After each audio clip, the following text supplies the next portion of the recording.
ESG integrity in sustainable financing. So we will have 3 outstanding speakers, both from academic and also from industry, okay? So the topic is very timely, important, and I think there are a lot of debate and discussion on this issue. So first of all, I would like to introduce our academic speaker, Dr. So Wang. Okay, Dr. Wang is an assistant professor from University of Edinburgh. He received his PhD in accounting and finance from University of Bristol, right?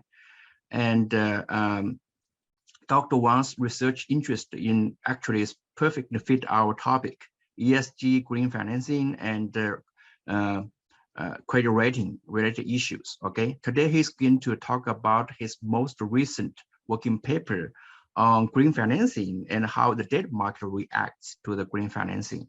So without further, I'm going to ask Lebman to introduce industrial speakers later, okay?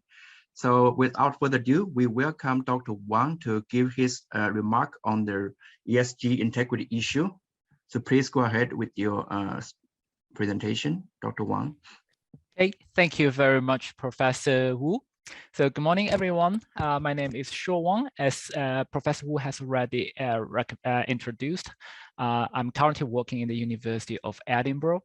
And today I'm going to present one of our most recent working papers, which is about corporate greenwashing and the company's cost of debt. So before I formally start with my presentation, I would like to draw you attention to most recent coverage by Financial Times about Hong Kong Shanghai Bank of China's suspect greenwashing activities, which has been raised and accused by the UK advertising watchdog. So what this case is about is that, okay, since last October, HSBC has spent money putting brands and advertisements at bus stops at London and Bristol, try to highlighting the company's, let's say, sustainable efforts. So what they said in this advisement is that, okay, one said the bank will provide $1 trillion in financing for clients to transition to net zero, while the other brand pledged to plant 2 million trees to trap 1.25 million tons of carbon. However, the UK advertising watchdog found from the HSBC's public disclosure that actually the bank is currently and will simultaneously involved in the financing of businesses which made significant contributions to carbon dioxide and other greenhouse gas emissions. And therefore, this will directly conflict with the aims of a transition to net zero. So this is one example of the greenwashing cases and how the companies are currently engaging greenwashing. So that also motivates our current research. So today in this paper, I'm going to introduce you our most recent findings. So the topic of our research is, does greenwashing pay off? An investigation to the relationship between greenwashing and cost of debt. So this project is co-authored with one colleague from the University of Groningen in the Netherlands, and Professor Wu from PolyU Hong Kong, and Dr. Colin Cheng Zeng from PolyU Hong Kong as well. In this study, we ask one research question, that is, can debt holders detect and respond to the borrowing company's greenwashing? At the beginning, I would like to quickly highlight what we did and what we found in this paper. So we developed a measure of corporate greenwashing that is in line with the definition of greenwashing acknowledged by the academia. And this measure aims to capture the disparity between borrowing companies' symbolic and substantial environmental efforts. So later I'm going to explain the meaning of symbolic and substantial environmental activities. We found that if these companies increase one standard deviation of the captured greenwashing, then this activities is associated with a rise in the cost of public bonds by 7 basis points. So that is equivalent to an extra financing cost of about $360 million per year. So this is economically considerable. We also find that this effect is more pronounced in the companies that operate in environmentally sensitive industries, such as resource extractive industries or the industries with a higher green emission. And this impact is also very strong in the companies which are very sensitive to credit ratings. For example, if the company's credit ratings are near the boundary between investment grade and speculative grade of the credit rating agencies, and this company's greenwashing efforts will be significantly concerned by the debt investors. We also find that the relationship between the cost of debt of greenwashing is very strong if the information asymmetry between insiders and outsiders is high for the borrowing companies. We also find that some channels or mechanisms to explain a higher cost of debt and greenwashing. One of the channel is that we find that the companies with a high greenwashing is associated with a higher probability of credit rating deviations. So that means different credit rating agencies are likely to give different credit ratings to the same debt security of the company. So that signals a lower information quality of the company. And second, we find that greenwashing efforts are indicative of a company's unsatisfactory environmental performance, regardless of their disclosure. And we found that these greenwashing companies are associated with a higher probability of environmentally regulative punishment at the long term. So to our best understanding, this is the first paper in academia quantifying the relationship between corporate greenwashing and the company's cost of debt. So now I'm going to give you some motivations of our study. So as I have already mentioned to you, the most recent case of the corporate greenwashing by the HSBC, there are actually many cases and reports about companies greenwashing. Corporate greenwashing is actually a very widespread activities and phenomenon. In academia, this concept was first proposed in 1986 by an environmentalist. So this guy tries to describe corporate greenwashing as an activity or effort that the company tries to advocate or highlight the greenness of the products and the brands, but actually the company did not invest sufficient money in improving the company's sustainable performance or improving the, let's say, the environmental pollution of environmental protection of the products. And this concept has been discussed and proposed in academia in the past decade. So nowadays, one of the very influential definitions for corporate greenwashing is that it is a selective disclosure of positive information about companies' environmental performance without full disclosure of negative information on these dimensions. And the purpose of greenwashing is to create an overly positive corporate image. So in the past decades, we have seen some famous scandals and examples of corporate greenwashing from those big names in the business and industry, such as Volkswagen, BP, and HSBC. So another example of the Volkswagen's greenwashing is that in the past decade, Volkswagen has been advertising and proposing diesel products because Volkswagen claimed that the diesel products can reduce the pollutant items and the emissions compared with the gasoline products. And in the past decade, Volkswagen has been spending about $77 million in branding its, let's say, its diesel models in Northern America. However, in 2015, Volkswagen was found cheating in the emission test because actually let's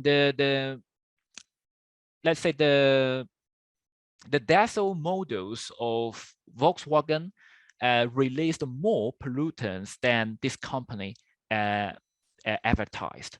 So this is another very classical example of corporate greenwashing.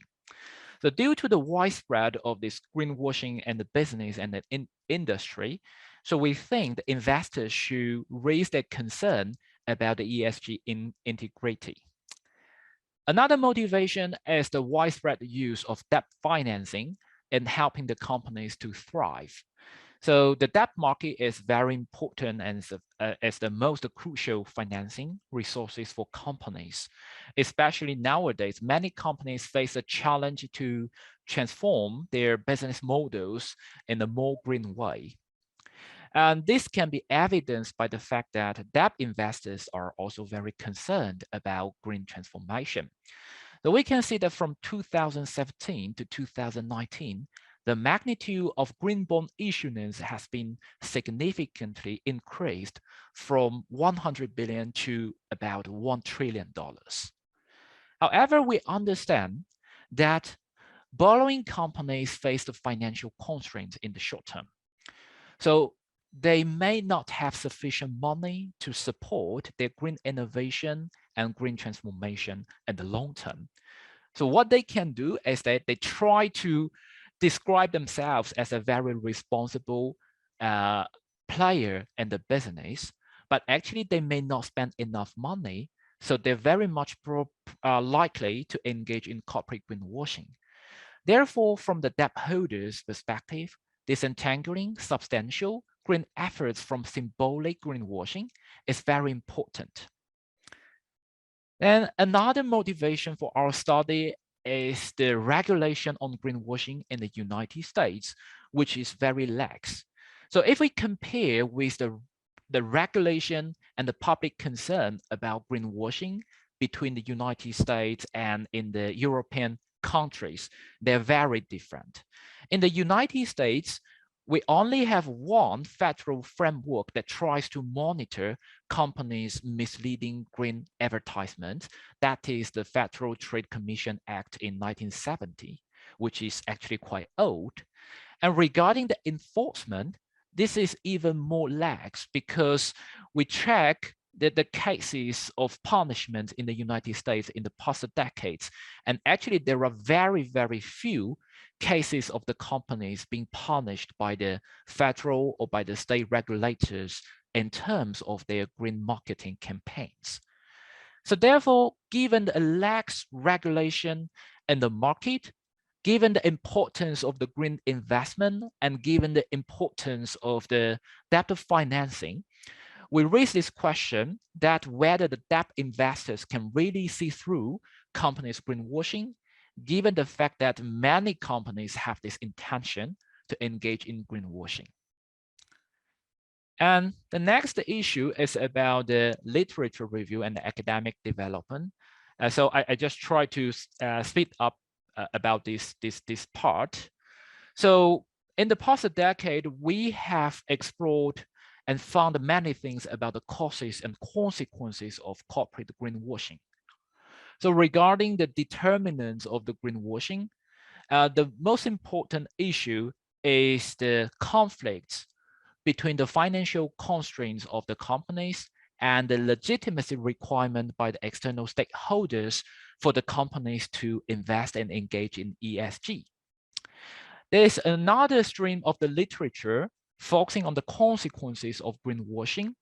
So we have found that if the companies engage in greenwashing, they are likely punished by customers because the confidence of the customers would be reduced. These greenwashing companies will likely facing media critics. They're likely to be downgraded by different CSR rating agencies, and they're also likely suffering from liability of foreigners.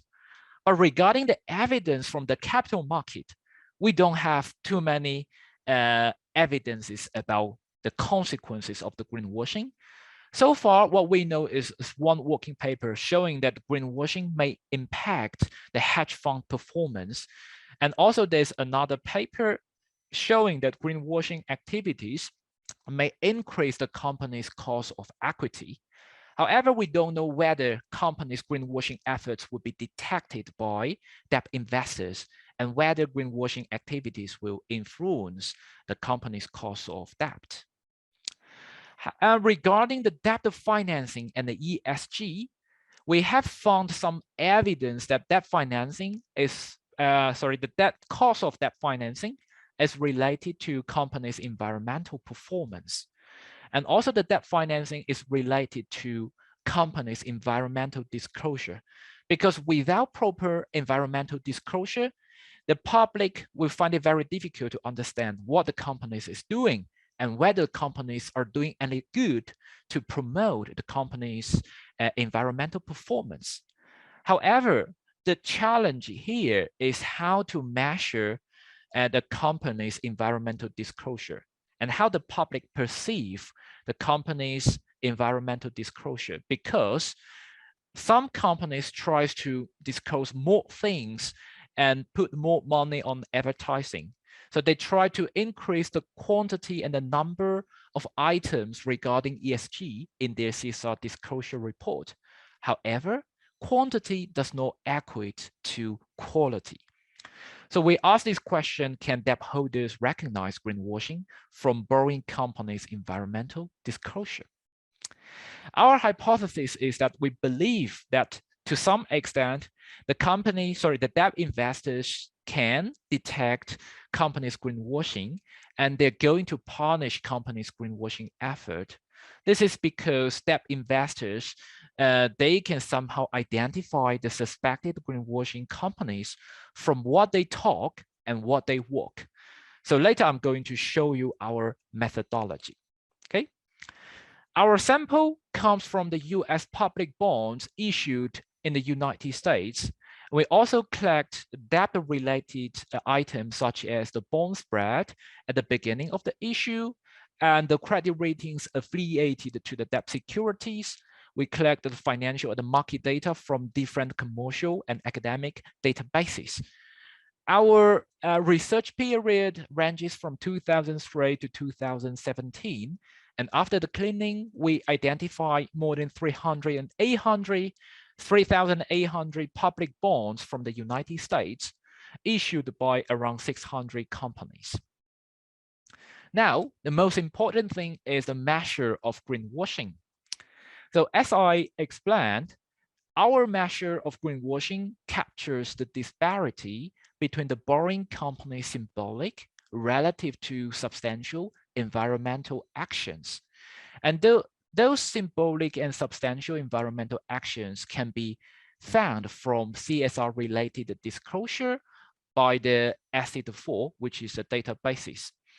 So substantial environmental actions are the changes in core practices, norms, structures, and long-term investments that companies undertake to deal with environmental risk that threatens the internal stakeholders, such as employees, managers, and owners. So simply speaking, substantial environmental activities refer to real efforts that the companies have already undertaken to deal with the climate risk and to improve the company's environmental performance. By contrast, symbolic environmental actions refer to how companies communicate and describe their internal actions to external stakeholders. We'd like to highlight here that both substantial and symbolic actions are necessary for the companies, because for substantial activities, this indicate the companies are taking real actions to improve the ESG performance. And symbolic activities refer to the company's disclosure strategy, because without appropriate disclosure, the outsiders will have no idea about what the company is currently doing. But what we try to focus on is the misalignment, because if the substantial and the symbolic activities are imbalanced in the company's CSR disclosure, this will indicate the borrowing company's tendency to brag about its de facto environmental performance, that is greenwashing. So here I can give you some examples about external and external activities. So you can look at the picture on the right-hand side. So what can be the examples of the internal or let's say substantial environmental actions? So once we get the CSR report or CSR disclosure from the companies, so we identify the environmentally related data items from the CSR disclosure, which have been covered by Asset 4. So we try to codify and classify these items, whether they belong to substantial activities and whether they belong to symbolic activities. Some examples of the substantial activities include, for example, whether the company spent on environmental R&D cost and whether the company has already developed the products or technologies for use in the clean and renewable energy. We codify these items as, let's say, substantial activities because these items refer to the company's real and de facto inputs to improve the company's environmental performance. Then on the other hand, symbolic activities and items include something like whether the company reports about environmentally friendly or green sites or offices, whether the company claims their CSR report are in accordance with the GRI guidelines, and whether the company brands specific products designed for reuse and recycling. So these symbolic activities refers to companies' advertising and disclosure strategies.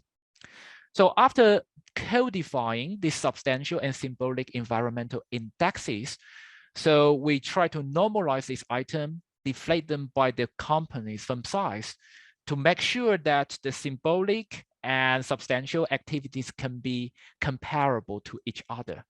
So finally, our measure of greenwashing captures the imbalance between the company's symbolic and substantial environmental actions. So if the company has more external and symbolic items compared with the substantial items, then this company is suspected of engaging in corporate greenwashing. So that's the general idea. And in our model, we use the bond spread as a measure of the company's cost of public bond financing. And our primary interest is the measure of corporate greenwashing. So we try to see, okay, after controlling the company's risk-related factors, and whether the company's greenwashing can be related to the company's cost of debt. And this is our finding. After controlling the company's characteristics such as the performance, market-to-book ratio, leverage, cash holding, and industry characteristics, we find that the company's greenwashing efforts are positively related to the cost of debt. Economically speaking, increasing one standard deviation of the greenwashing effort is associated with an annual public debt cost by an extra amount of $0.36 million.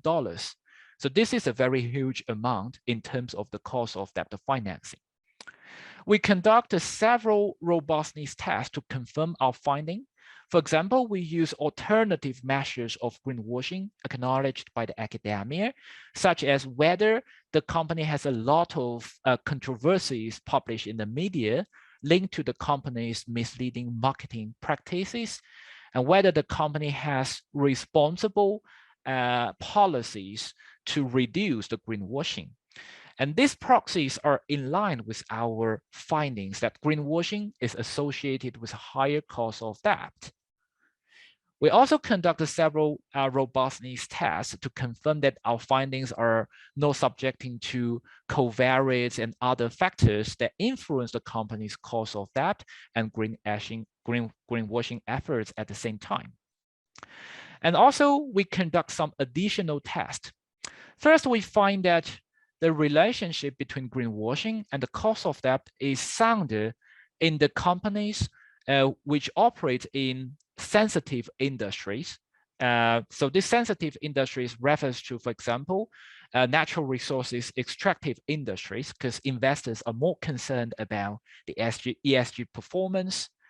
These findings are also more significant in the companies with corporate grade ratings that are closing to the boundary between investment grade and speculative grade, because if a company has been downgraded to speculative grade, then the company will suffer a higher increase of the cost of that.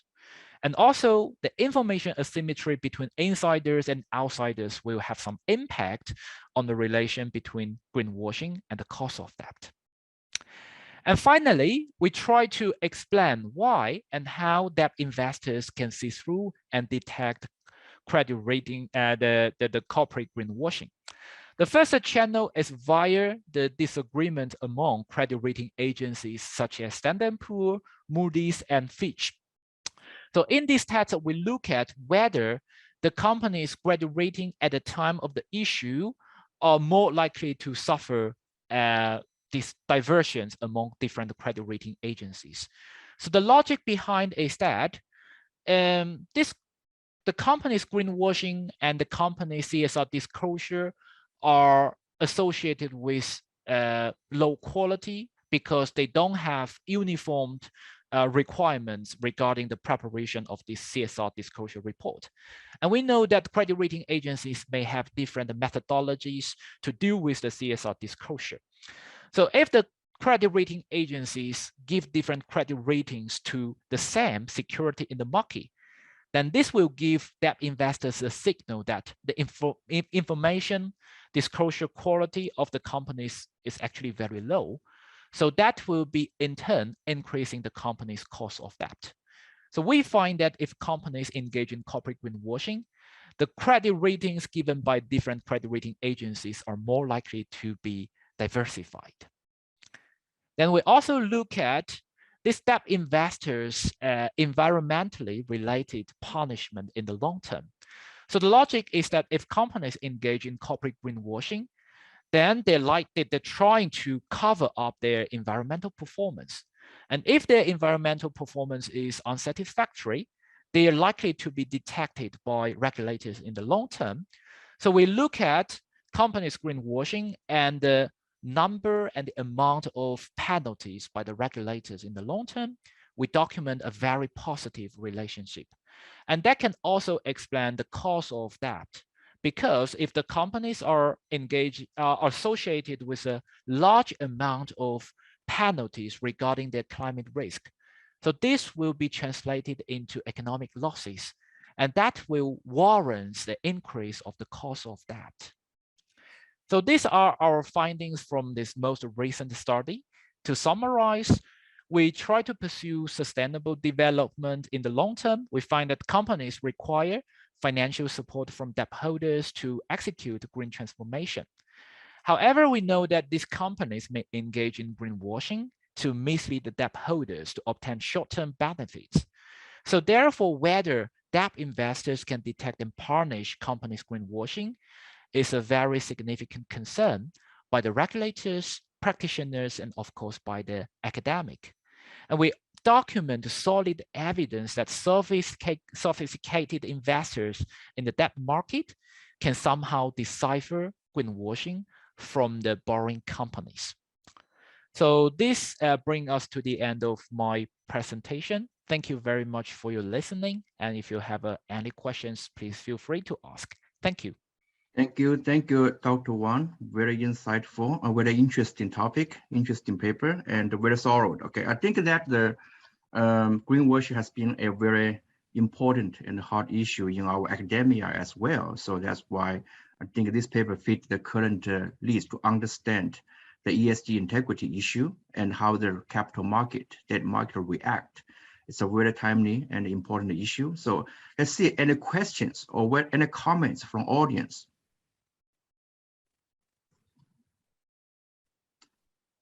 Any questions?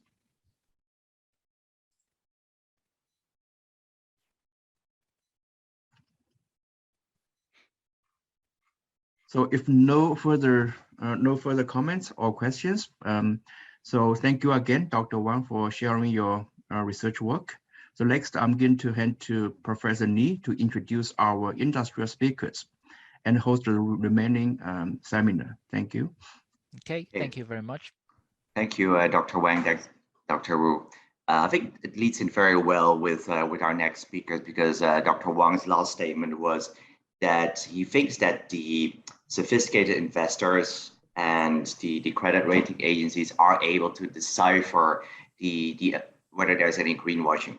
So without further ado, our two speakers for today, we have Juliette Maclessy. She is the Senior Director of Moody's ESG Solutions, which used to be Vigeo Iris. And Vigeo, I think from my limited letter, used to mean thrive or flourish. And I think it was the merger of French-based Vigeo and UK's Iris, which is the Ethical Investment Research and Information Service.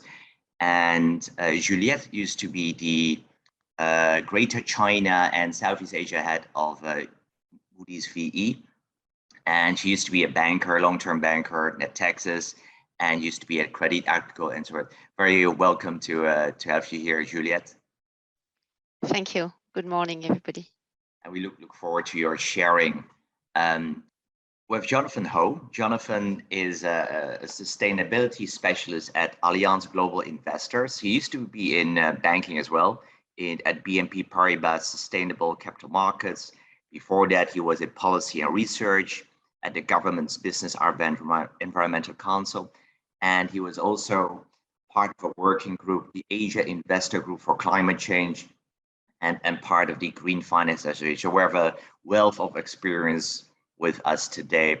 And as per Dr. Wang's last note, I think we're also interested to hear your views. How do you think companies or investors like ourselves can really detect greenwashing? What can we do about it? So without further ado, I'll hand the presentation time to Jonathan. Over to you, Jonathan. Thank you. Good morning, everyone.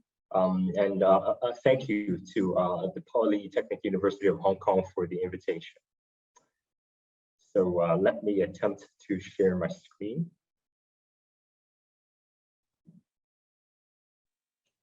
Okay. So what I want to talk about and talk through today is, ensuring ESG integrity in sustainable investing through practice and influence from an asset manager's perspective. And there are 4 pieces that I'd like to go through. Just one, an overall introduction of how we look at sustainability at Allianz Global Investors.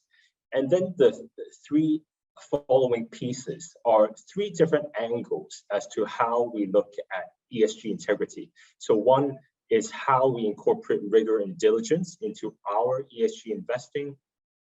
And secondly is transparency in our sustainability journey. And then lastly is, as an asset manager, how we leverage our influence to ensure and to contribute to integrity in this market.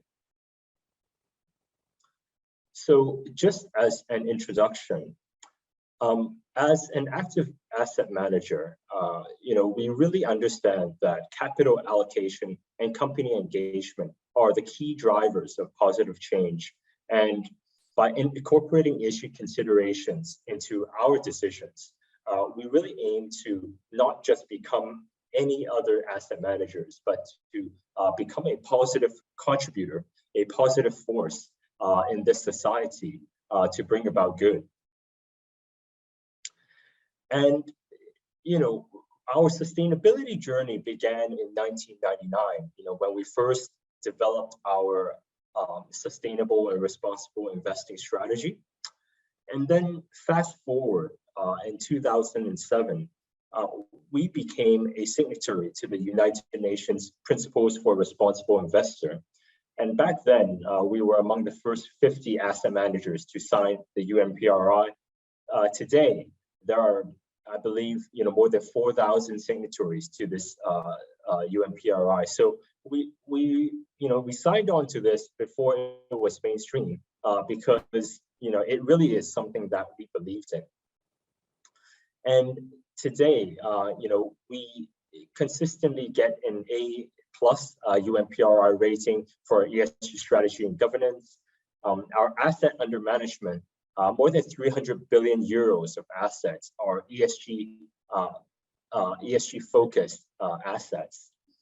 And in terms of engaging the industry, we are a member of more than 30 collaborative initiatives in this industry to really participate in this movement of sustainable investing, sustainable finance, and to shape it as this trend continues to grow. And I'll just point your attention to the phrase at the bottom. So Oliver is the CEO of the Allianz Group, and this quote really shows that, from the top level, we do have top level buy-in into sustainability. So as you can see in our history as well, it is something that has been integrated into our philosophy. Sustainability has been integrated into how we approach investing. So it really is something that we believe in and we want to be have integrity in doing. Now, I talked a little bit about our history, our journey of how we got to today. Just a little bit about some forward-looking perspectives. Moving forward, we believe that these three issues: climate change, planetary boundaries, which includes biodiversity, our use of resources, and inclusive capitalism, which essentially is the social aspects of sustainability. We believe that these issues are the issues of the future, and we want to proactively contribute towards these issues, to provide solutions towards these issues. And we don't want to just be a passive player in the market in terms of sustainable finance and investing. So revolving around these issues, our research, our thought leadership, or even our continued innovation and development of products, right? It will revolve around these three pivotal themes that we have identified. Now, just looking at the numbers a little bit, because I think in the context of integrity, talking about high-level commitments, I think that's not going to be good enough. In the context of integrity, I also want to show you some of our numbers. So as of the end of December last year, our total assets under management is around is more than 670 billion euros. As you'll see, 22% are sustainable strategies, 23% are ESG risk-focused strategies, but then at a fundamental layer, 100% of our assets go through a fundamental ESG risk assessment process. So this is something that we're quite proud of, that 100% of our assets under management are ESG risk assessed.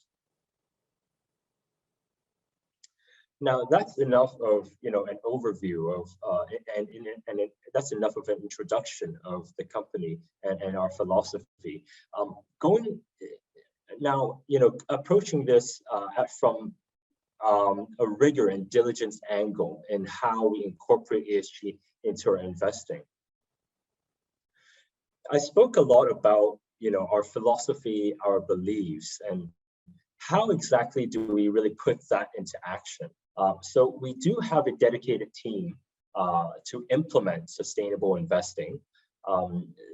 This structure, as you will see, ranges from our stewardship function, so that's our engagement and proxy voting activities, to our research function, to our sustainable methodologies and analytics function. So that team is really focused into how we utilize data, how do we develop tools to have sophistication into how we assess ESG.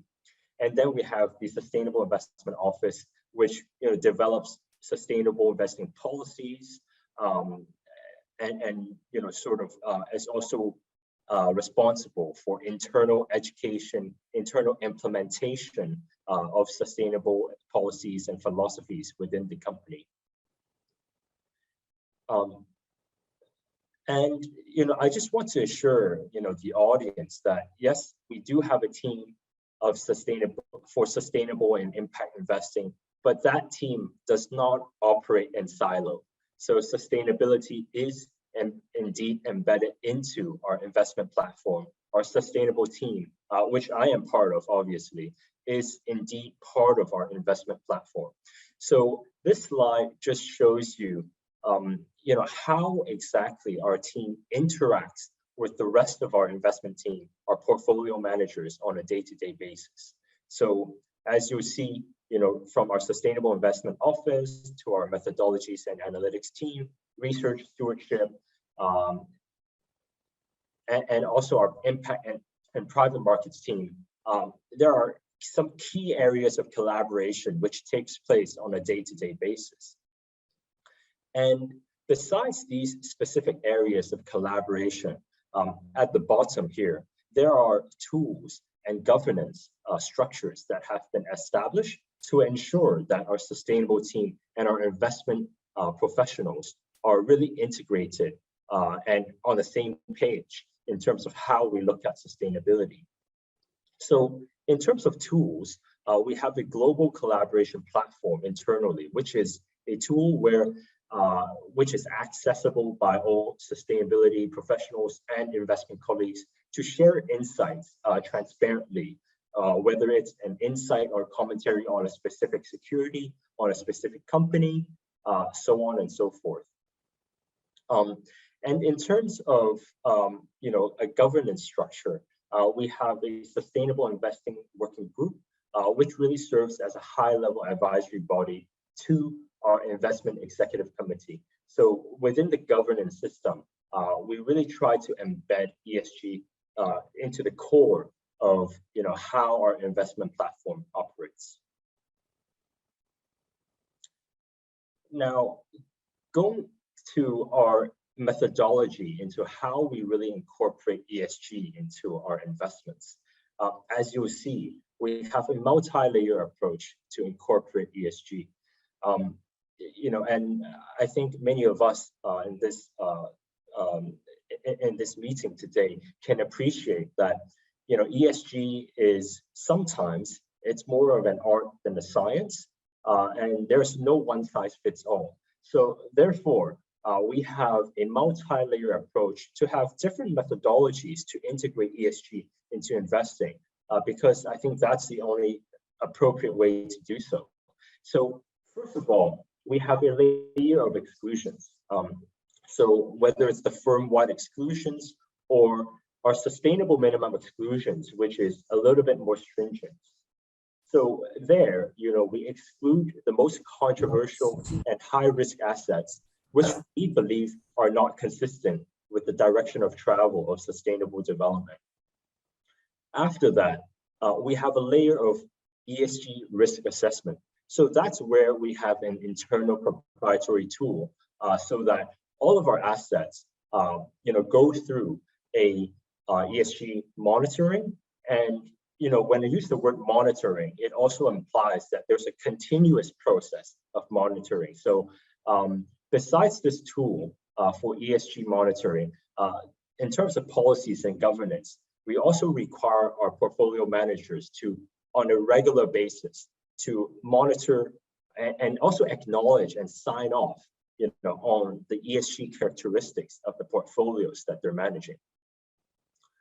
And then the third layer shown here is really the integration of sustainability objectives and characteristics. So in the first two layers, it's a little bit more risk focused. It's where we use exclusions and have more of a risk mentality looking into ESG. But the third layer here is where we proactively incorporate sustainability objectives and characteristics. So it really varies between according to the strategies, but we have different methodologies from integrated ESG to SRI best in class, impact investing, alignment with the sustainable development goals. This is where we proactively want to make sure that our investments generate some sort of positive outcome. And then lastly, we have a layer of active ownership, and this is where we really partner with companies, with our investee companies, with issuers of debt, to partner with them, to encourage them to take on best practices, and then in the long run, through engagement and proxy voting, to encourage them to take on best practices, but also keep them accountable in terms of ESG practices and also integrity. And so that was previously, that was the different layers of how we incorporate ESG into our investing. And just going a little bit into our research, our sustainability research to support investment decisions. Because gathering insights and data is really the backbone to ensure that we are making the right decisions, that we have all the information we need to make sure that we're making the right decisions in terms of sustainable investing as well. So I mentioned we have a dedicated sustainable research team, and they focus on thematic research, sector research, and also company research. And that's where we have a close monitoring and analysis of our investment universe to really look into sustainability issues. And once our sustainable research team has gone through an analysis process, all these insights is also shared via our internal collaboration platform, so that our investment teams and our portfolio managers, they are up to date in terms of these sustainability views and insights. Now, this grassroots function is something quite unique, and it's complementary to our existing research function. So this grassroots process is where, when we need to have further insights into a specific issue or into a specific theme, we tap into a network of journalists, a network of investigators, and this is where this is essentially a process where we gather, local insights from literally a very grassroots process. So this grassroots research is something that is quite unique and something that we're quite proud of. And we have used this function to complement, our ESG research as well. Now, I think, the previous speaker, the previous professor, Professor Wang, and I'm sure the next speaker, Juliet, will talk a lot about sustainable bonds. And from an asset manager's perspective, just as a case study of how we scrutinize sustainable bonds. This slide here just lists out, the diversity of bonds that we see in the market. And there are obviously different sustainability objectives and different sustainability integration techniques for these instruments. But, from our perspective, what we really want to see is, first of all, well, as an investor, these bonds are a financial instrument, so they have to deliver on financial returns. But secondly, when looking at the sustainability structure and the nature of these instruments, we really want to be rigorous and diligent into assessing these. So, for example, a green bond, what exactly are the green projects that are being financed? So internally, we do have a internal framework, and we try to refer that and draw that based on science, right?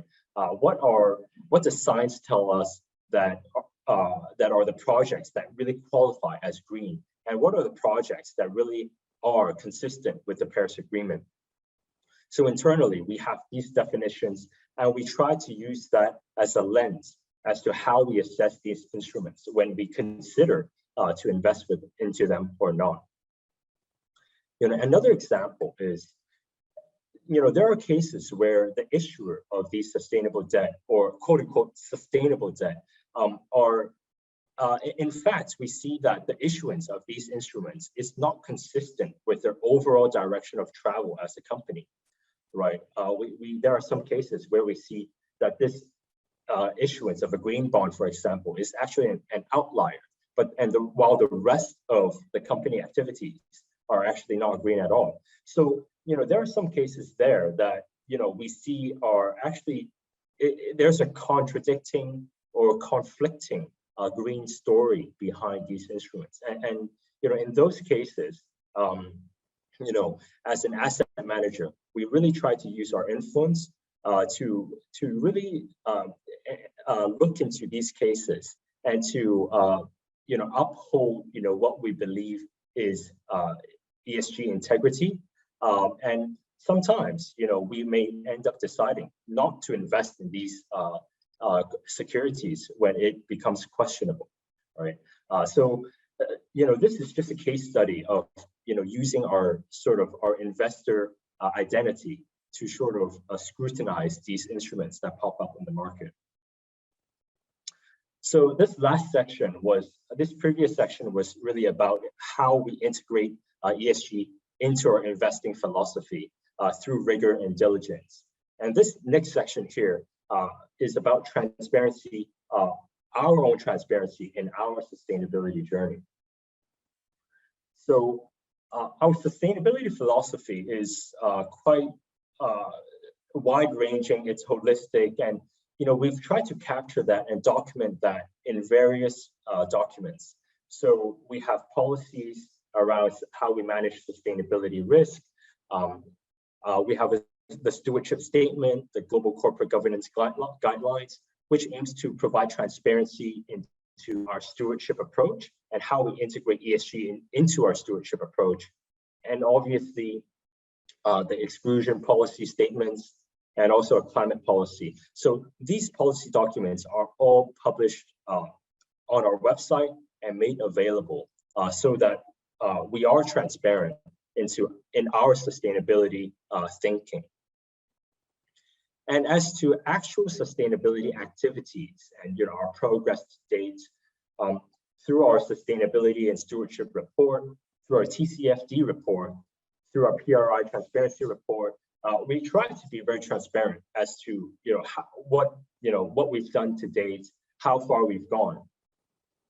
And as to transparency in terms of our proxy voting, we have a dedicated website actually, which shows real time, what are the proxy voting decisions that we have made, and what is the rationale, for making those decisions.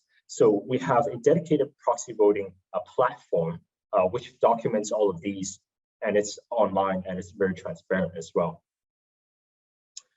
Now, this is very key. This slide talks about transparency at the portfolio level, sustainability journey as overall. But this is about our investments, right? So we have a capability where we can generate these ESG reports for various portfolios. And for these ESG reports, we disclose, what is the portfolio's ESG score, for example, what are, the top, top 5 ESG ratings holdings, what are the bottom 5 ESG rating holdings, what are the engagement activities that we've conducted within that portfolio, and also what is the carbon footprint of that portfolio. So this ESG reporting capability at the portfolio level is also something that we take pride in, and that is something that we offer to our clients. Also, just to be very transparent, not only at the company level, but at the portfolio level as well. And this brings me to the last section, leveraging our influence for good. So as you can imagine, as an asset manager, we are in a position to influence our investee companies, whether that's through engagement or proxy voting. And that is something that we view is really, really important because, first of all, Allianz Global Investors, we active is our philosophy. So we really focus on active investments and active management, active ownership. And stewardship is really a key pillar within that active ownership philosophy. And through engagement and proxy voting, We try to align companies' management with our beliefs, and we can enhance companies' risk profiles and also enable positive ESG outcomes. So just a recap as to what exactly we have done. So last year, we did a total of 299 engagements with companies on more than 400 topics, ESG topics, that is. And we have also intentionally sort of separated these ESG engagement numbers with normal investment, sort of monitoring engagement with companies. So we have separated into how we, compute that number. So, there are some peers that would have, much higher numbers, for example, and much higher engagement numbers. But, as a background and just to have integrity ourselves, that's how we categorize, and separated into how we computed these engagement numbers. And we have also participated in more than 10,000 shareholder meetings. And there are shareholder meetings where we have voted against or withheld or abstained from at least one agenda item. So we're not afraid to say no. We're not afraid to be bold and to make our voice heard. So that is just a snapshot of the activities that we've done in terms of stewardship in 2021. This is just an example of how we engage with some companies in terms of climate change and inclusive capitalism, because these are, as I mentioned before, are some key themes that we really believe are the issues of the future.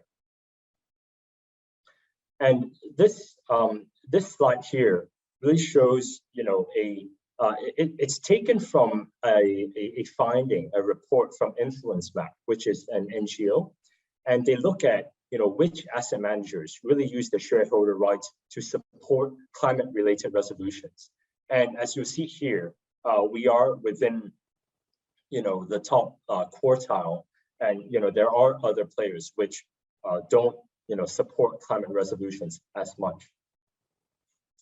And just lastly, with using our influence, not only do we engage with issuers and companies, but we also engage with regulators. So in last year, 2021, we have engaged with various authorities in various markets, on the issue of ESG regulations, to ensure that, from a regulatory perspective, that we are also creating a conducive environment to ensure integrity in the market. So this brings me to the end of my presentation, and just one concluding thought before I pass back to Lapman. I personally view that at this day and age, sustainable finance, sustainable investing, it's not new anymore, and the market is becoming increasingly sophisticated, and so therefore we really need transparency to back up any claims of sustainability within the market. And it's not just any type of transparency, but also transparency according to, for example, international frameworks, so that, there is comparability within the market. Because I think comparability is also very important for any stakeholders in the market to really assess on their own to see, which securities, for example, or which companies are indeed, walking the talk and really are ESG at the core and not just at the surface level. So I'll just pause there. Thank you very much. And Lapman, I'll pass it back to you. Thank you, Jonathan, for providing us a view into the kitchen of Allianz Global Investors.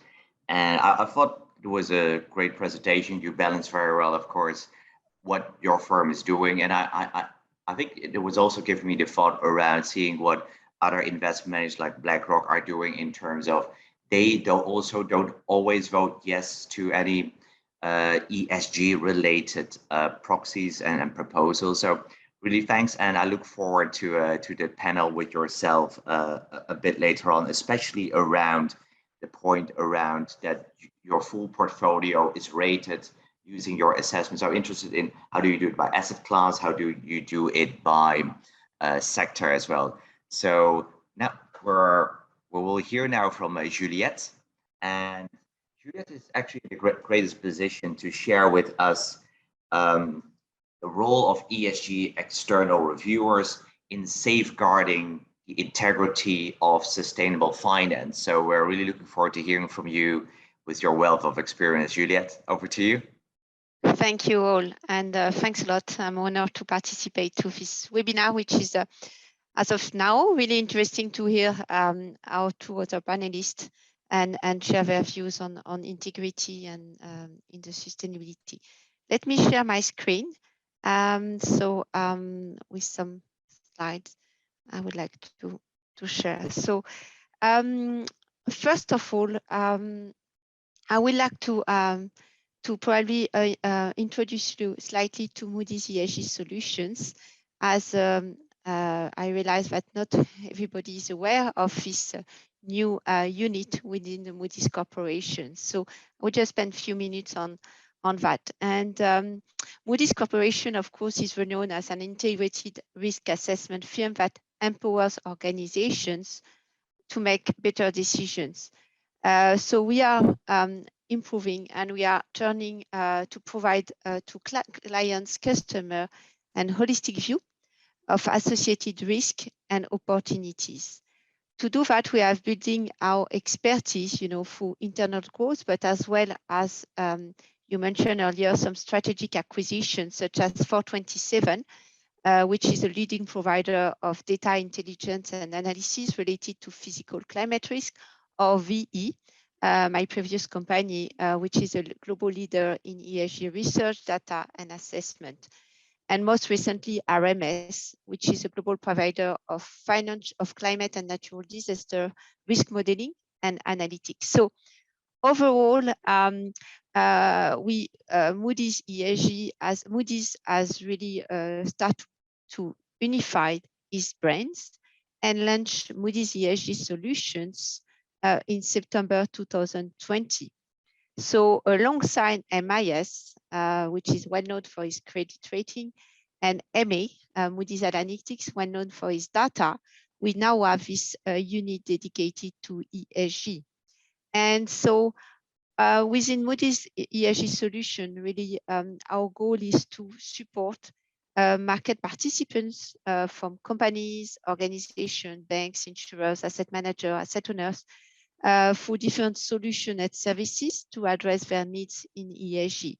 Of course, there's a sustainable finance offering second-party opinion, so external review, sustainability ratings, and I will deep dive on this part, which is our key topic today. But there's as well ESG measures, metrics, scores, and analytics, where we are looking of data sets, analytics, scores, assessment, and provide some tools to be able to interact with ESG data on company, local authorities, or sovereign.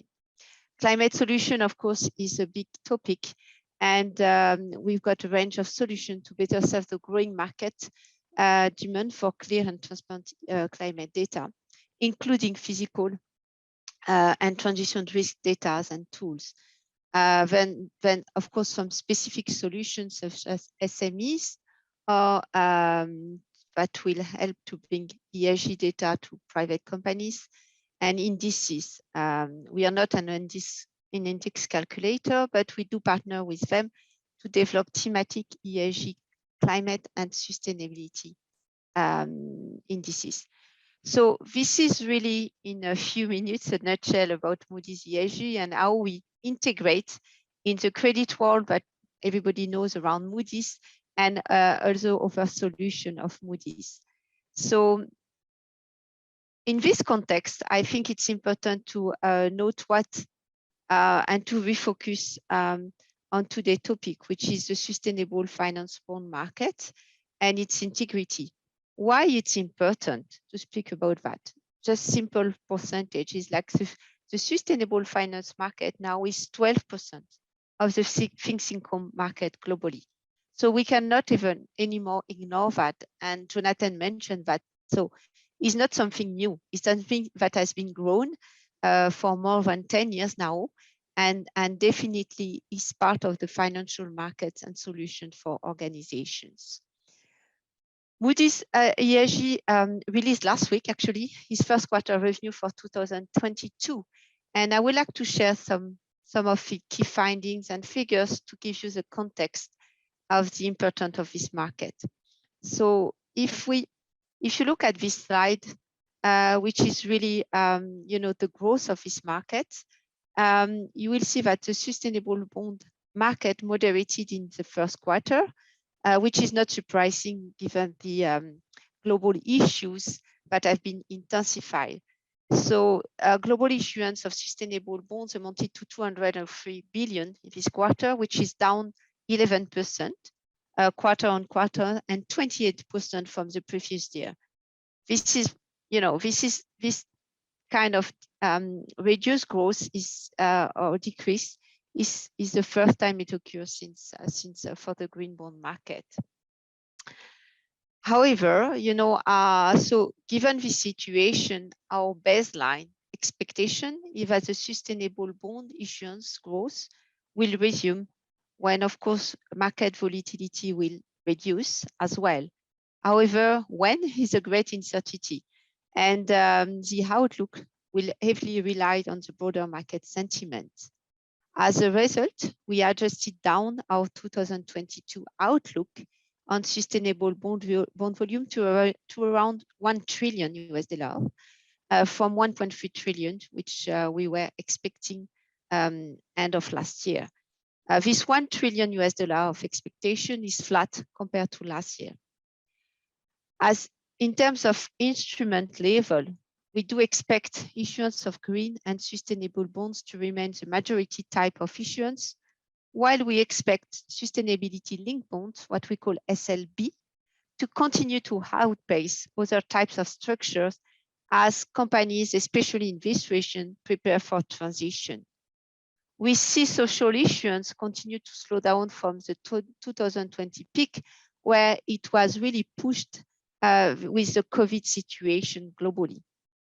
So here you have our new forecast that will comprise around 550 billion for green bonds, 125 billion of social bonds, 175 billion of sustainability bonds, and remaining 150 billion for SLB, sustainability bonds. All these figures are in US dollar. If we zoom on APAC, on the APAC market, APAC accounting for around 20% of the global issuance in Q1 of this year. Majority of the bonds were green and sustainability bonds, but were accounting respectively for 66% and 20%. And we speak a lot about SLB, but as of today, it's only accounting for 2% of this quarter or last quarter Q1 issuance. Despite this kind of negative environment, which is really linked to the global market situations, I would like to highlight two large transactions that occurred in Asia, because we still see that there's still really appetite for this market. So one of the transactions is the Republic of Philippines, which issued 1 billion in the first quarter. Honda Motor in Japan, which is to issue 2.75 billion of sustainable bonds as well. We also have the Hong Kong government inaugural retail green bonds earlier this year as well. So we still see some space and some appetite for large bonds in APAC, even if, of course, everything is dependent on the volatility of the financial market and the overall sentiment. So near term, in a nutshell, I will say that near-term uncertainties will remain, but we do believe that the long-term growth perspective of sustainable bonds hold. We are seeing many drivers supporting this growth in the medium to long term. It does include the need for climate mitigation and adaptation financing, as well as the accelerated decarbonization efforts to achieve net zero goals. We are seeing more and more disclosure for organizations, corporate financial institutions on their net zero goals. So they need to finance that. The growing regulatory as well attention on sustainability is pushing as well for development of the sustainable finance bond market. And finally, we're seeing more and more, focus and interconnection between environmental and social objectives that create, as well demand for sustainability bonds. Finally, I would like to say that we highlighted in this report some trends, and for example, that as well as supporting the development of the sustainable finance bond market. One of them, of course, is the European attention on shifting to renewable energy to enhance energy security following, situation in Russia and Ukraine now. And it highlights the need for significant infrastructure investment in this space, which could potentially be financed with sustainability bonds. There's most of you, I guess, saw the two recent IPCC report that highlighted the magnitude of physical climate risk and really the need for both climate mitigation and adaptation financing. In Q1, we noted that only 3% of the green and sustainability bond proceeds were allocated to climate change and adaptation project.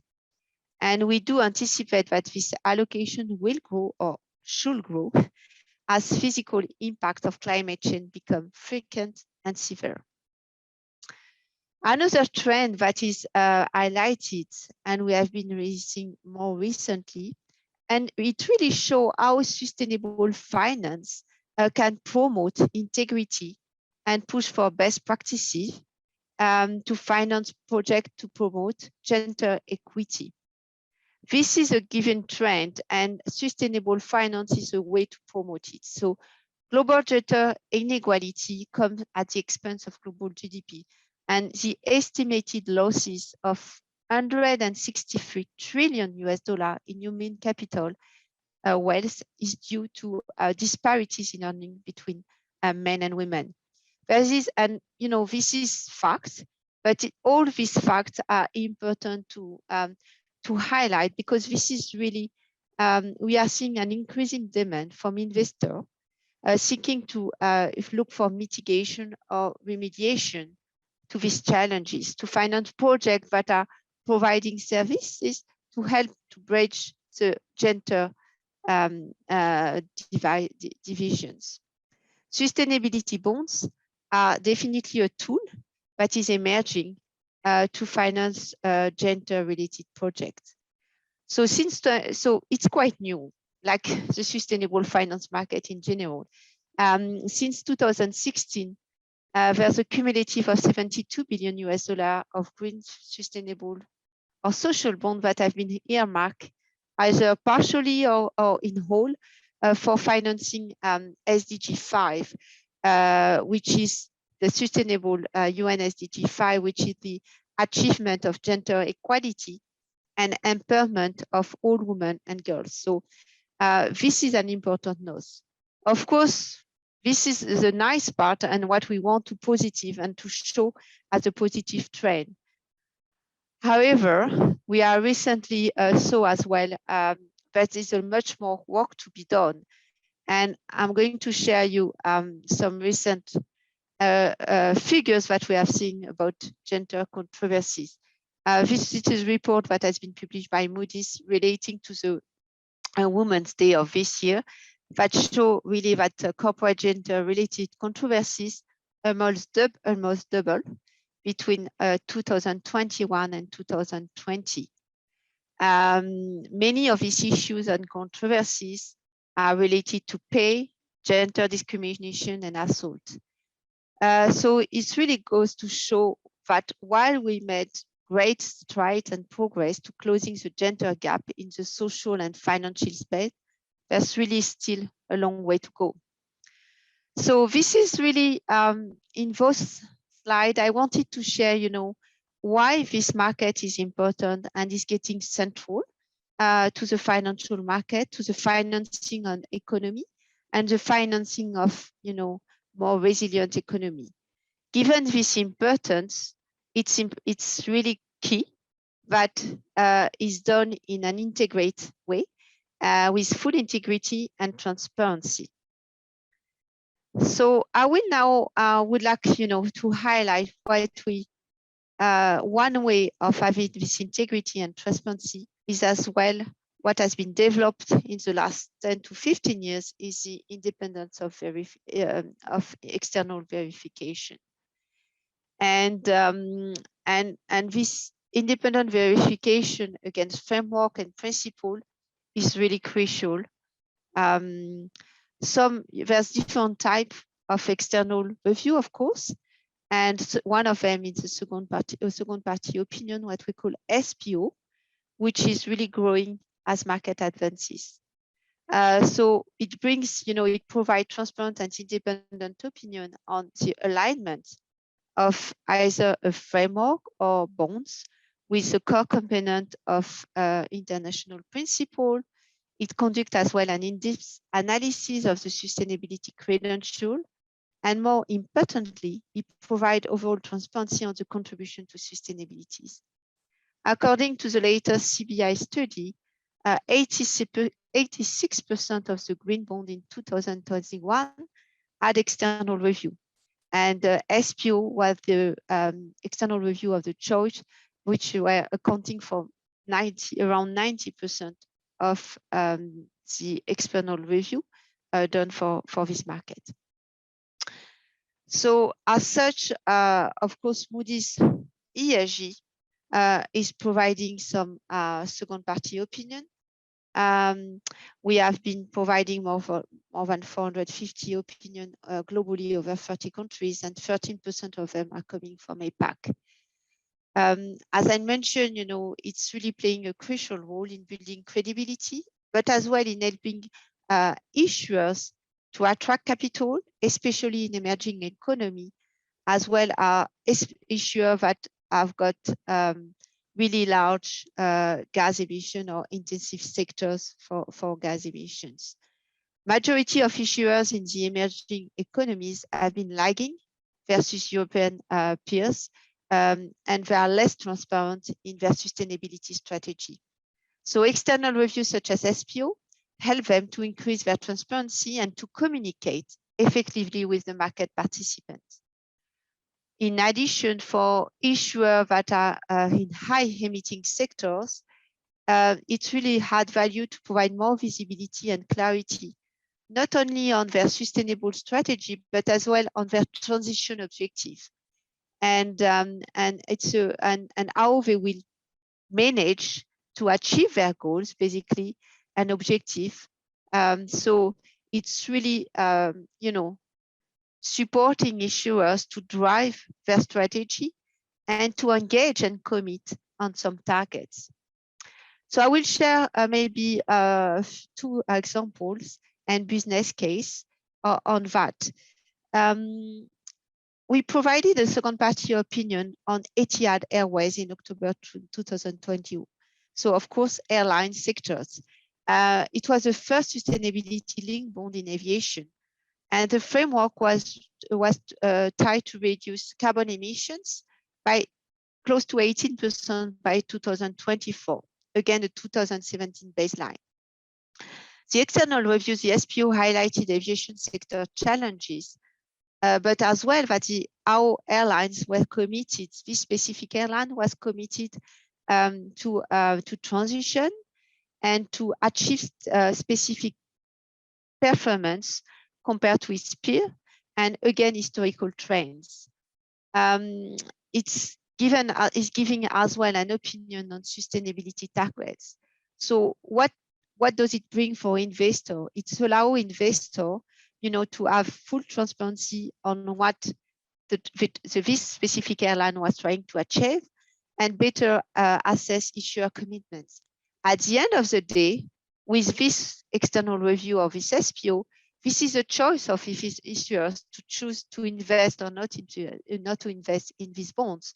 but it provides additional information to investor, and it's all about this transparency topic. The other example that I would like to share is the Singapore National Environmental Agency, NEA, Green Bond Framework. SPO was issued in April 2021. So under this framework, proceed, there were really detailed description of the proceed and how it will be used. One of the projects that will be financed was around waste management facility, which is one of the key NEA waste management projects. The framework was fully aligned with the 4 pillars of the Green Bond Principle, as well as with the industry best practices. And that was identified by Moody's, such as technical screening criteria aligned with international standards, a look-back period of 24 months, and as well a detailed reporting of allocated and unallocated process. So this is really a positive example. In some other mission and some other instances, SPO identified and flagged poor ESG risk management that is put in place. And it's around human rights or worker safety, monitoring prevention and pollution or supply chain operation. So it could work both ways in terms of communicating and in a transparent way about the framework. So overall, and then coming back to the first presentation we had this morning about greenwashing. So this is key to avoid this greenwashing. But to apprehend maybe this the importance of this external review, let me share with you some methodology on how we build this second party opinion and what does it include and focus on. So as I mentioned before, the SPO assess the alignment with market practices. In the most recognized one are the ICMA, Green Bond Principle, Social Bond Principle, and Sustainability Principle. But it's also assess the alignment and contribution to the UN SDGs. Our ESG assessment use publicly available data source, corporate reporting, third-party open sources as well, data vendors, and as well information from other stakeholders. Of course, it also includes company sources that are not confidential, that don't provide any confidential information, and that can be made available by the issuer during the process, the mission, the analysis. It could be like codes of conduct or policy, independent sustainability report, or audited report. So all of this bring, support on the commitment of the issuers to this goal and to the what he wants to do with this specific proceeds. On this slide, I'm showing you. You will see, the key elements for green bonds. So the use of proceeds approach, sustainable bonds, and our key elements of our SPO. So the issuance, of course, is the main part of our analysis. It assesses the framework and its alignment with market standards, as well as its contribution to sustainability. It includes a really important part, which is under a lot of discussion today, which is about impact assessment. And what is the objective of the impact assessment? The objective is to assess the expected positive impact of activities on project, on environmental and social objectives to be financed by the issuers. So when we do assess impact, the key consideration we take into account are the relevance of the activity to respond to an important environmental or social objective for one specific sector, or if it's for social issues, it will be the importance of the social objective in the specific country, specific area, and where the project is located. Scope of the impact is as well really important to look at. When we speak about scope of the impact, we are speaking about extent, in which extent the expected impact are reaching the relevant stakeholders. So it could be the issuers, it could be its value chain, it could be more local or global stakeholders for environmental project or social, or for more social one, it could be as well to what extent this project will reach the specific vulnerable population that is targeted. This is the key component in our analysis of the expected impact for social project. It's really difficult to assess because we need data for that. So it's all about reporting and how issuers can report on this impact. This impact as well, take into consideration the magnitude and the durability of the potential impact of the proposed activity. So this is not just the capacity just to reduce, but as well to prevent and avoid negative impact, or to provide a structural long-term improvement. So we do take that into consideration in our analysis. Finally, for environmental project or objective only, the impact assessment will measure to which extent the activity is the best, is adopting the best available solutions. I will probably come back on that, but if we have to be really humble, because there's always evolutions in technology, in resources, in a way we can improve, in a way sector can improve and adapt and develop new R&Ds, new innovation, new product to decrease carbon emissions or alternative solution. So of course we have to take that into consideration in our analysis. So that's why we are speaking and referencing to the best available option. The second party of the second party opinion is the assessment of the issuers itself. It's about reputation risk for investor. What does it include? It includes a review of the issuers' controversial activities, and as well the ESG controversies that faced by the organization. Issuer needs to have a full view on what, not only on the issuance and what are the project and how nice are the project, but they need to understand as well what is potentially reputational risk because of the company existing ESG controversies, or they are part of some controversial activities. It doesn't mean that the project itself is not green or not social, but they need to be aware of all this context before taking their decision. And the third element, it has been really emphasized, I guess, by our two speakers earlier. It's about the coherence, and it's really the important point when we speak about greenwashing or social washing is the coherence between the issuer sustainable strategy and what they want to finance. I think Jonathan mentioned the word outline. Does it, is it an outliner in the overall strategy, or is it really embedded in the sustainable strategy of the issuers? So this is as well assessed in the second party opinion, and is definitely something that is requested by investor and other stakeholders to be part of the transparency process. I will not go in as much detail on the methodology that we are using for sustainability linked bonds, sustainability linked loans, but just the overall objective is the same: transparency and high contribution to sustainability. There's two parts in this one.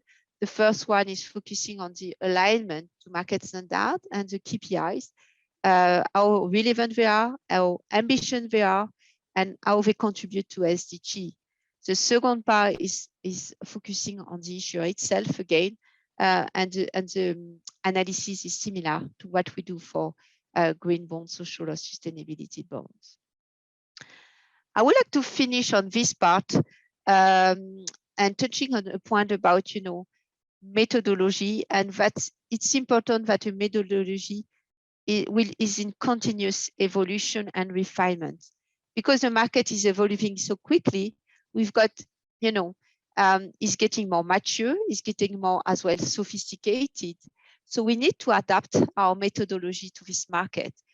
And this is the only way to promote continued market integrity and enable ambitious sustainability pathway. So we are following this path by reviewing on a regular basis our methodology.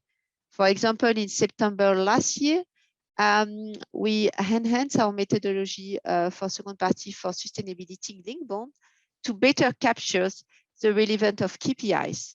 So among those enhancements, we were speaking about the scope to quantify the scope of selected KPIs in addressing, an entity's core sustainability and business strategy and its sectorial ESG challenges.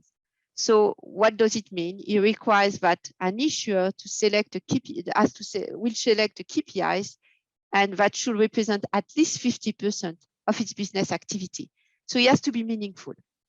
The materiality and relevance as well of the KPIs has been more defined. When we consider the materiality of a KPI, it's not only against its current operation, but it as well is against its future operations. And of course, it's been for them again, the industry and the market-based standards. So as there are more and more quantified standards, we can use them more and more and benchmark more and more what the issuer is suggesting or proposing in its framework. On another topic, we recently consulted the market on the enhanced ESG corporate assessment, and it was done in March. It was about enhancement to the framework to strengthen transparency, rigor, and granularity of our methodology, and as well reflects the double materiality perspective of companies and organization ESG performance. So methodology is key, but methodology has to be evolved and take into account all these new parameters and how quickly actually the market is evolving. I will probably stop here, and I will be happy to take any questions later. Thank you.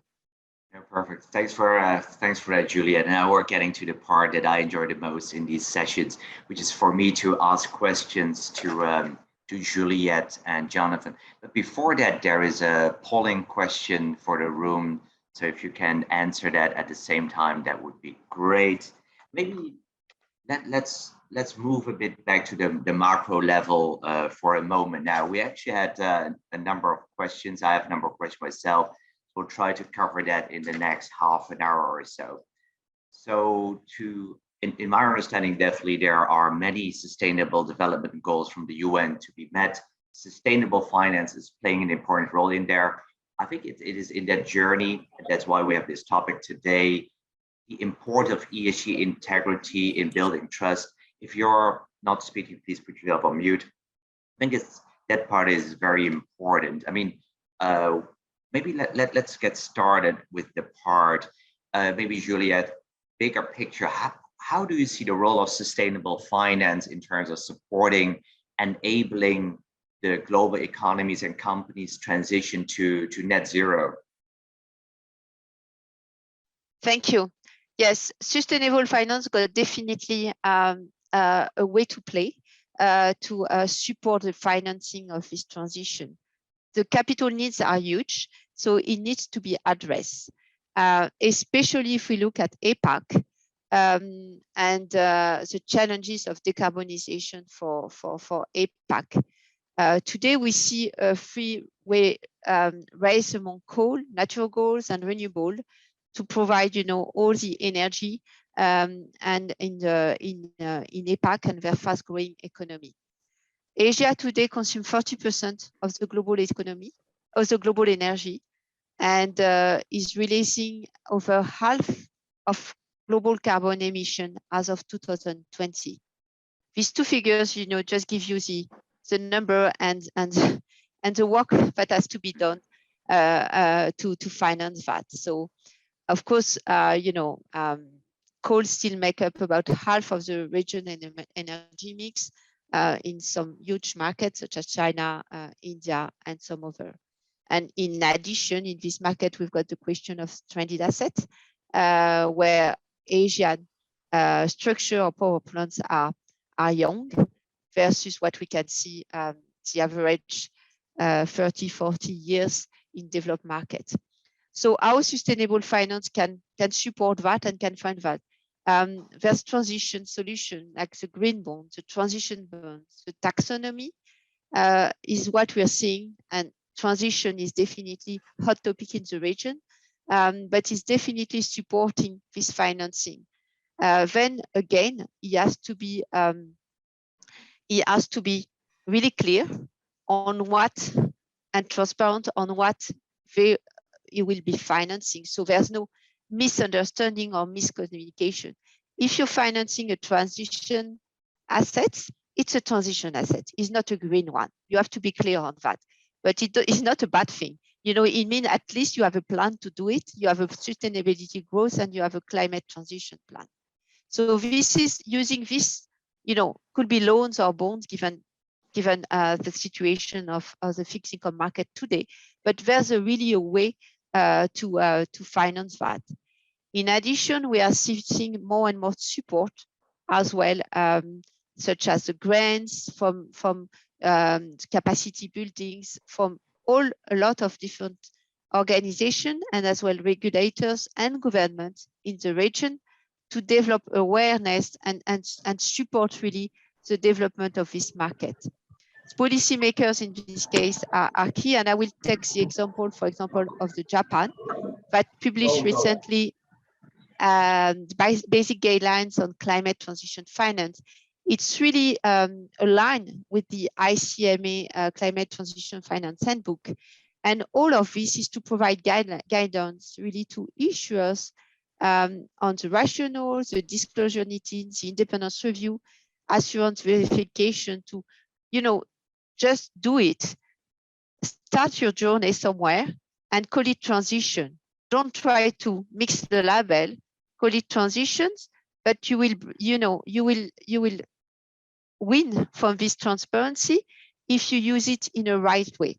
So these guidelines and guidance are really important because it's really supporting, you know, transition roadmap for hard to abate sectors and the specific technology that could be recognized as a good technology to use and to finance to become carbon neutral by 2050. It's really applicable for key sectors that we have in our region, which are steels, chemistry, oil and gas, pulp, cement, and so on. We've got the other example is, of course, the ASEAN taxonomy that propose a tiered approach with different categories, you know, depending on the activities. There are activities that are, you know, currently close to zero emissions, so they are completely green. Activities that facing barrier to decarbonization, so there's not really alternative yet to and substitutes for these activities. And they are in between, like interim solution where activities it will support less emission compared to some other, but you know it's only on a limited period of time, or you know is not fully developed. But as of today, this is some viable and scalable solution. So to finish, I will say that this is really help the capacity building to guide issuers on best practices. And what we are seeing as well is a push from regulators with mandatory disclosures on their, you know, transition pathway, their climate situation, climate reporting. So it's happening in Hong Kong, it's happening in Singapore, and it's all, I guess, highlights the need for this transition, but what we call as well the just transitions. And it's a big topic that has been developed in Europe, this just transition, because you don't want only have the green economy, but you want to develop a green economy in a way that it's fair and inclusive. you know, to the people that is concerned.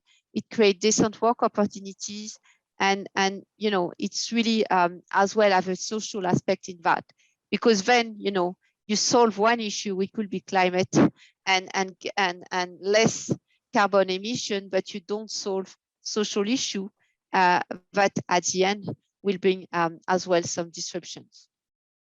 Got it. No, thanks for sharing. Can I ask a follow-up question as well? Because you showed some statistics around the growth of the green sustainable bond market, and you talked about the dynamics in Asia, given the percentage of the population in Asia, but at the same time accountable for a large amount of the greenhouse gas. How much of the green and sustainable bond markets is actually originated in here in Asia? I think I saw some numbers from other sources that it was much smaller than Europe and the US. And I think in your statistics for SPOs, not sure whether that's reflected. Yeah, the statistic we have been sharing in the report is 20% of the green bond market is coming from Asia, which is a really, you know, big growth from the last year. Of course, it's driven by the size. So with the multi-billions deal that is done in China, for example, it will as well put Asia quite high in or having a big proportion of that. And then so hopefully we'll see, is it fair to assume that we'll see more growth in the green and sustainable bond market Asia in the years to come, albeit there are many headwinds globally happening? Yes, definitely Asia is where we should see some growth given the specific needs we have and the overall investor needs as well for green social sustainability bonds. So there's really a demand on that, and I guess Jonathan can comment on the needs for that. So we need to grow it, but in a proper way, that really answers the investor needs. No, perfect. I think with that call for action to everyone, I move to Jonathan. So I think in your presentation, which I really liked, you talked about that 100% of your portfolio is going through ESG risk assessment. Can you share a bit more around how, well, the devil is always in the detail. How do you do it by asset class? How do you account for the different industries, the green industries, the higher emitters? Is there any detail you can share to give people comfort that the way Allianz Global Investors and other investment managers are doing it, well, instill trust for us to invest our money? Thank you, Lachlan. And well, you know, maybe I'll answer your question with maybe sort of two angles. One is indeed the ESG risk assessment process that I mentioned. And the second angle is the sort of the proprietary methodology that we utilize. First of all, you know, the ESG risk assessment. So it is rolled out for all of our assets under management. And it is a little bit different between public market instruments and also private strategies. Because as you can appreciate, you know, they are fundamentally very different in nature. For our private strategies, we integrate that ESG lens, you know, through, you know, our, you know, and we incorporate it within, you know, the due diligence process. And obviously, we also have an engagement strategy, you know, for our private, you know, assets as well. For public assets, it is a little bit more mainstream, and it's probably what, you know, many of us are expecting to hear.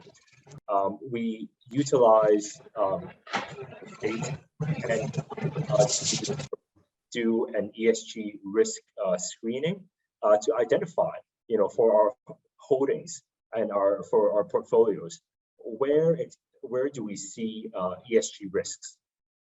And, you know, within that scoring logic, you know, the materiality, whether it is in terms of geography, in terms of sector, that is already incorporated into our scoring logic.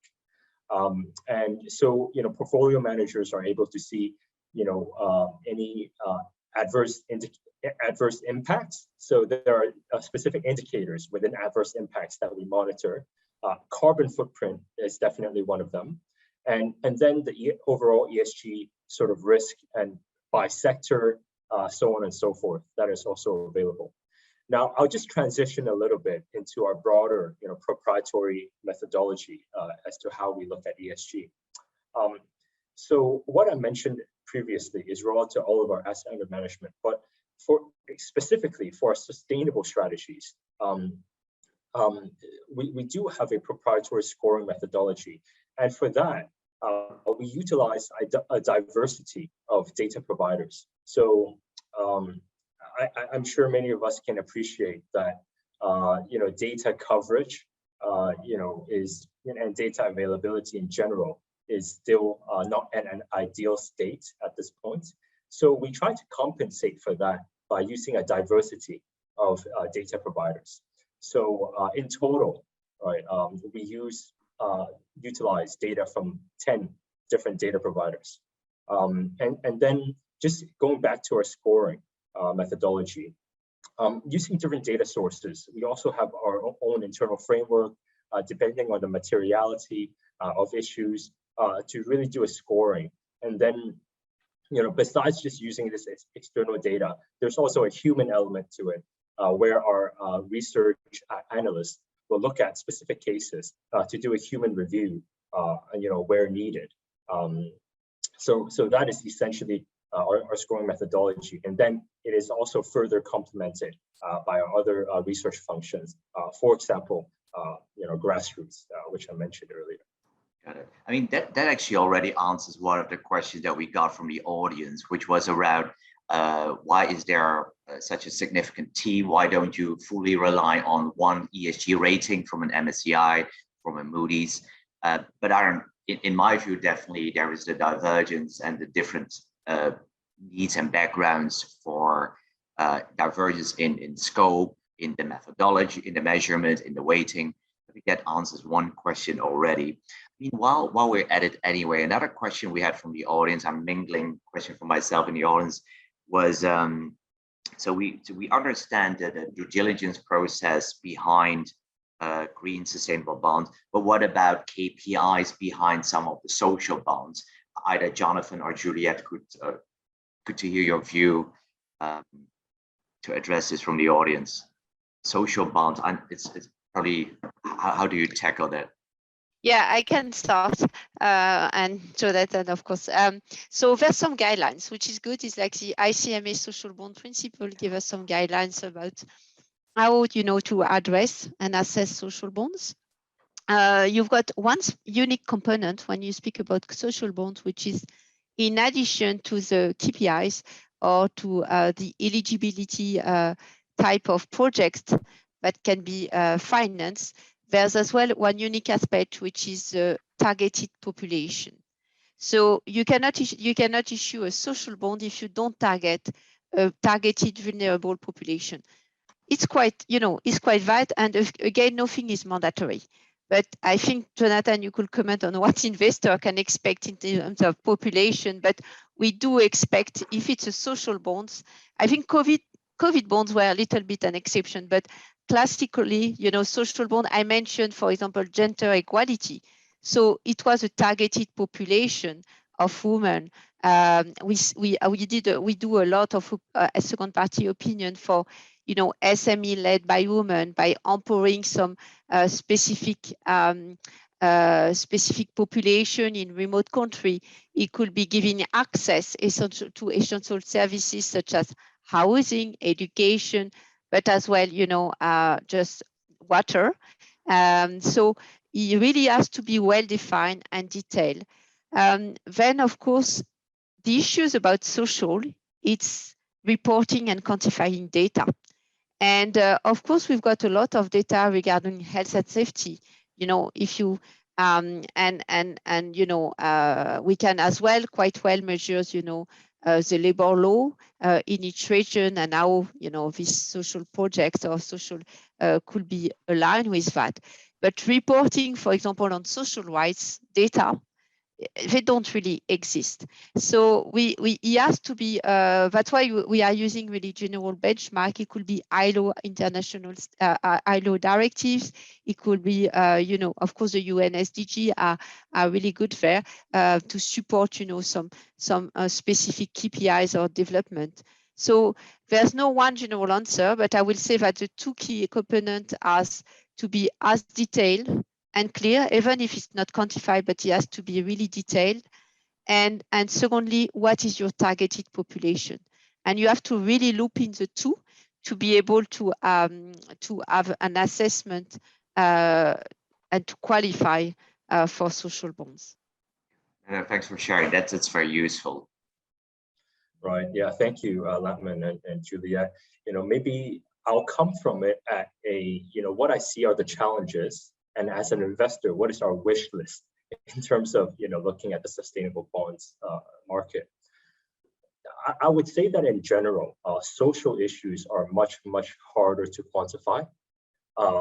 You know, if we talk about green, you can measure, you know, the carbon footprint, so on and so forth. Social issues is a whole different animal.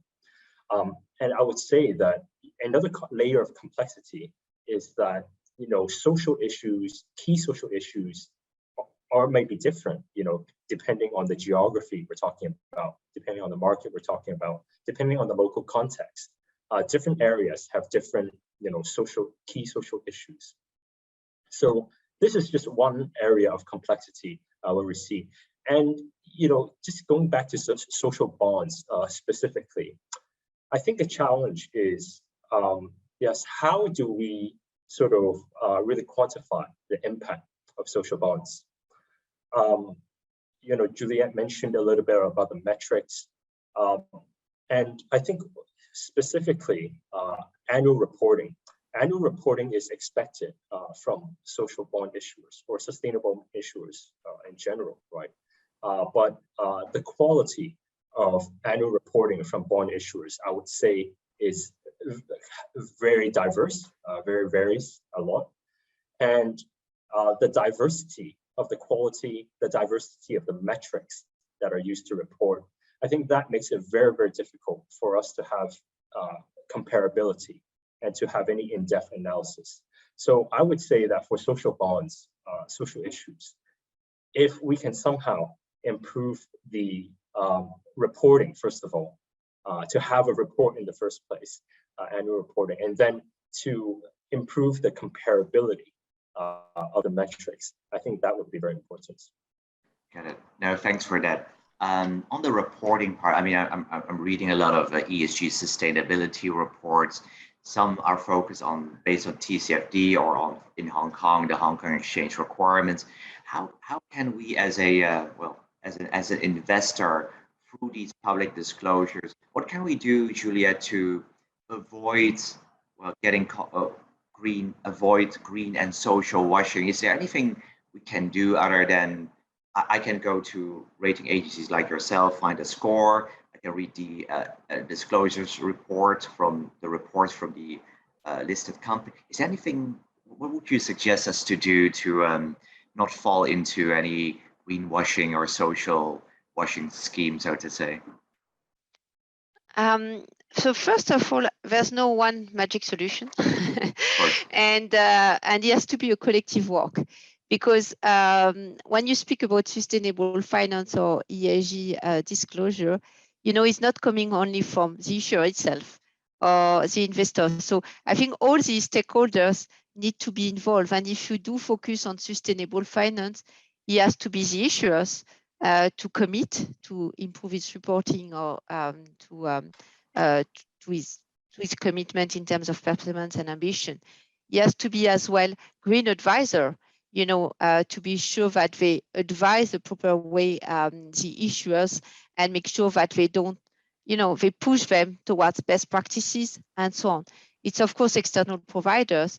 And I think investors got a role to play as well, because if they are not vocal on what they expect, you know, issuer will tend to take the easiest path and probably less challenging path. So I think it's actually it's an issue in APAC where I will consider Allianz as a global investor, so not a local one. But some local Asian investors are still in their early days in their sustainability integration, and their requirements are more local and are not probably at the same level that some global investors have requirement of what we're seeing in Europe. So this has to be a collective way to push in the right direction and best practices. So we mentioned transparency a lot, and it's a key element for green and social rising. This, I think it's clear for everybody. You mentioned the different type of ESG methodologies, and it's true. There's a lot of ESG methodology that are existing today in the market, and it just provides different views and angle to stakeholder. But for us, what is important is just that all these methodology are really clear and transparent on the data that are underpinning, their ESG sustainability ratings, the assessment, the score, and then investor and user can decide which approach is best fitting for their specific need. So I fully agree with Jonathan. There's not one methodology for everybody. There's not only one way to see it. It's really important that all these methodology have the right fundamentals, and they are really supporting the transition. So we have to be clear. On our side, of course, we've got with the background of Vigeo Eiris, so VE, we have more than VE has been created in 2001, and you mentioned that it's acquired Eiris, which is even has a longer history. So we have this 20+ year history of integrating ESG factors into organizations and their strategy on the 3 pillars: environmental, social, and governance. So what does it tell us? It's like it tells us that the 3 pillars are key, and a higher ESG score, whatever given our methodology, provides that they are stronger. The issuers or the corporates, we've got a higher, stronger ESG score is stronger as managing relationship with the stakeholder. So this is really important, and is going back to Allianz having 10 providers of data. It's really important to understand how each score is generated. And depending on your maturity, you can use one aggregate ESG score or the underlying data. In Moody's case, we score up to 38 criteria, what we call the ESG criteria, that are derived from international standards such as the UN, the OECD, ILO. And of course, these criteria are coming from environmental factors, social factors, and governance factors. And these ESG criteria are universal. It's something that needs to be comparable. However, depending on the sector, they are more or less relevant. So that's why we've got a weighted approach of these 38 criteria, depending on the sectors. And at the end, we have 40 sector frame specific model to make sure that this is relevant. And it allows as well standardization and comparability across sector, because at the end, you want to make sure that the weight is really relevant to your sector, given it's a pharmaceutical company, a cement company, or a bank. They will not be impacted by the same ESG issue. So on average, out of these 38 criteria, I will say that we do look at around 20 criteria for each sectors and for each industry model. And actually, this is really the basic of our methodology. But what is important as well, and is given more and more voice on that, is a double materiality approach as well and lens.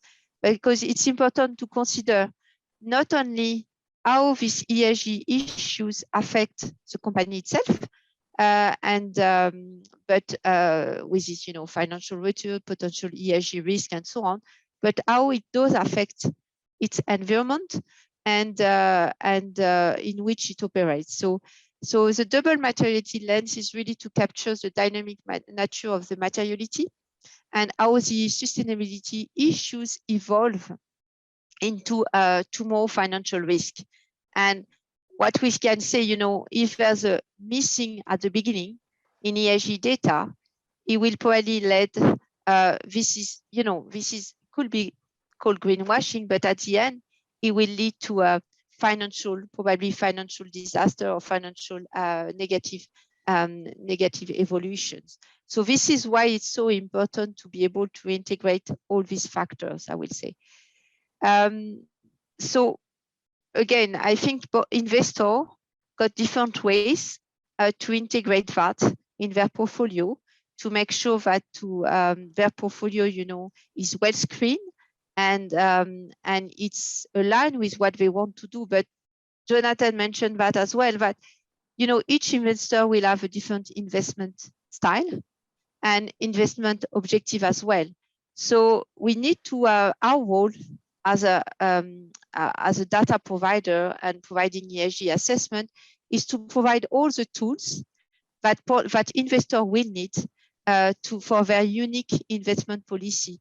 So it could be positive screening, it could be negative screening, it could be some investor will really look on and focus on portfolio risk management.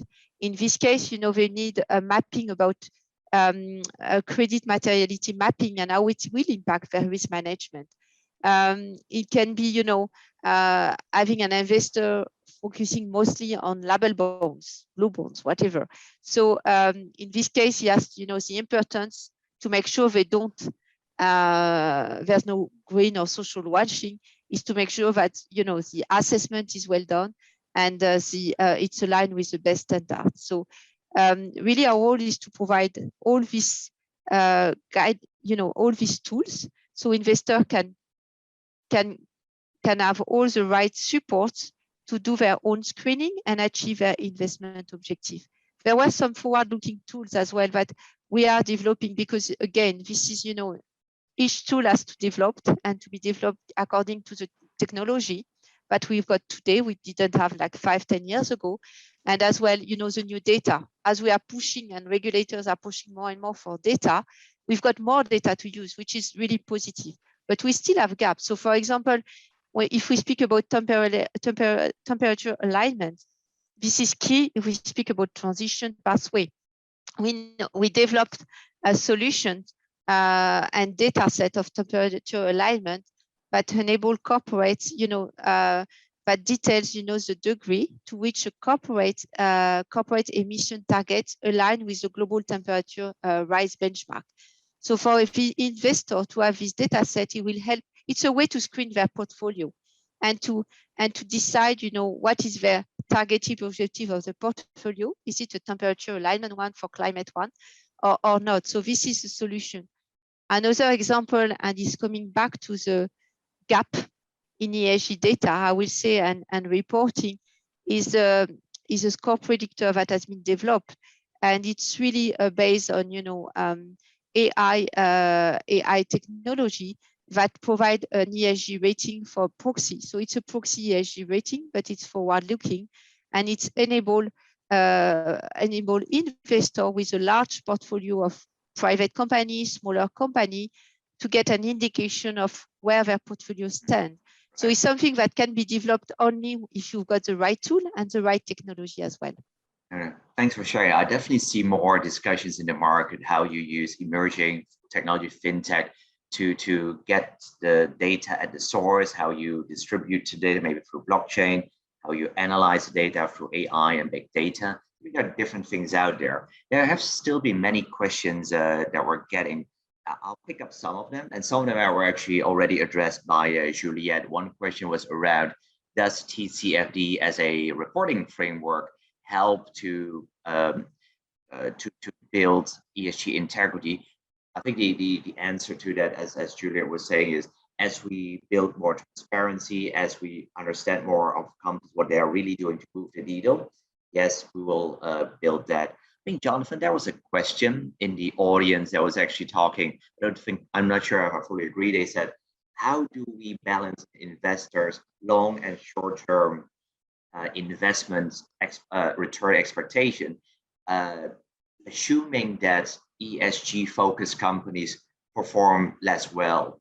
So I think there are probably two statements in there. Can you share a bit how you would typically address this? Is this perception, whether it's true or not? I don't think it is, but yeah, certainly, Latman.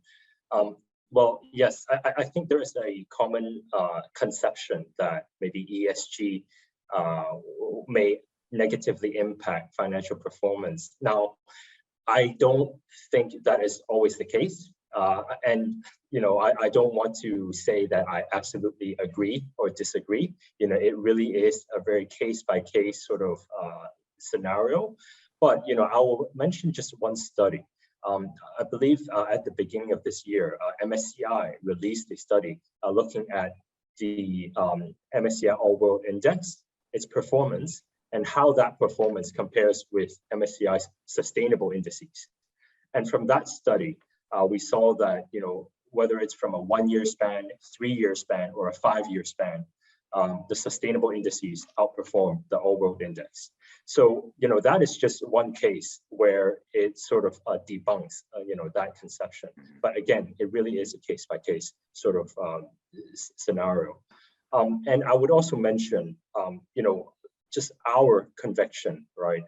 We believe that, you know, in the long term, you know, sustainability is core and is material to financial performance. You know, whether it's from a risk management point of view, whether it's in a, you know, better corporate governance sort of point of view, and whether it's alignment with the future, you know, being future-proof in what you do, right? I think, you know, that is our conviction. And you know, in the long run, definitely, you know, I think sustainability is the way to go. But, you know, again, you know, we, you know, when interacting with clients, you know, from a fiduciary point of view, right? You know, clients' preferences always come first. We will share, you know, our views, you know, our convictions, and, you know, the information that we have. But, you know, and then we try to sort of merge it all together. No, thanks for sharing that.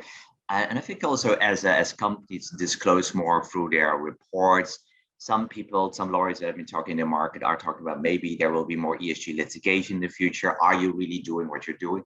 And any views on that, whether that will be also some sort of a stick for people to do the right thing, as these you disclose the right, accurate information, and you, instead of just paying lip service. Any view on that here in Asia, Jonathan?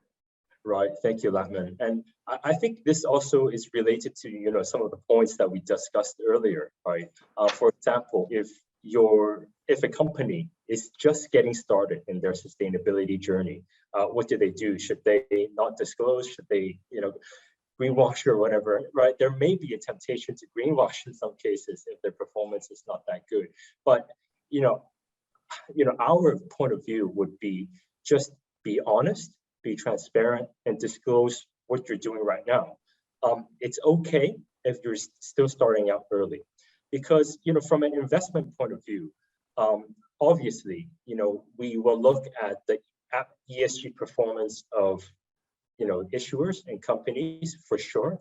But another angle that we look at it is something called ESG momentum. So it's how their pace of improvements, right? So it's not necessarily just looking at their, you know, their performance right now, but how over time, you know, what their momentum of improvement. So it's okay, you know, if you're still starting out early. From an investor point of view, at least, you know, I can speak from Allianz Global Investors.